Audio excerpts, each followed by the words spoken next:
মুঠি ধরে মারা, চুলের মুঠি ধরে মারা,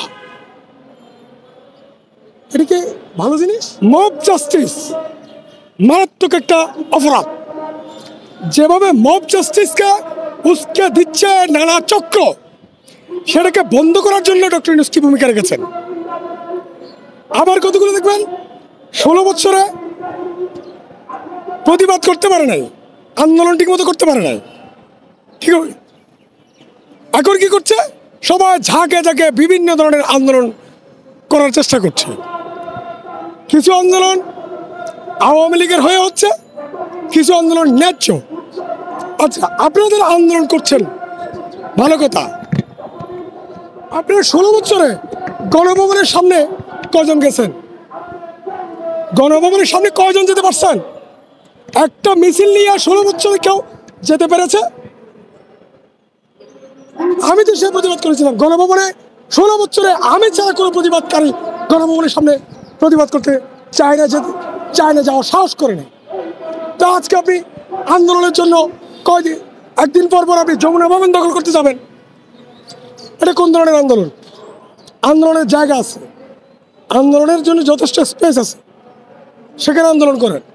কোথায় কোথায় যমুনা ভবন দখল করতে যাবেন, যমুনা ভবনের দিকে পদযাত্রা করবেন, এগুলো তো হয় না। হ্যাঁ, এগুলো করার একটা গুরুত্বপূর্ণ কারণ হলো ডক্টর ইউনূস সরকারের প্রতি জনগণের যে চাওয়া পাওয়া ছিল, আন্দোলনকারীদের যে চাওয়া পাওয়া ছিল, সেগুলো ডক্টর ইউনূস 90% পালন করতে পারে না। এই জন্য বিচ্ছিন্ন আন্দোলনগুলো সহিংসতার রূপ নিচ্ছে। পুলিশ, এই দেখেন পুলিশ একটু জনবান্ধব হয়েছিল, এখন আবার মারমুখী হচ্ছে। এই যে মেয়েদেরকে মুঠি ধরে মারা, চুলের মুঠি ধরে মারা, এটা কি ভালো জিনিস? হাসিনা তো এটা করেছিল,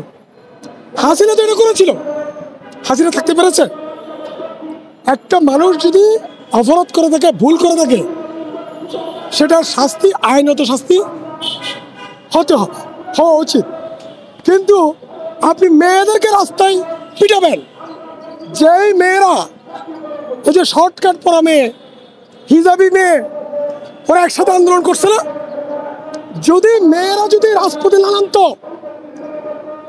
ডক্টর ইউনূস কখনো ক্ষমতার কি বলে যায় রেশ মাত্র সুযোগ পাইতো না, ক্ষমতা আসার কোনো সুযোগ পাইতো না।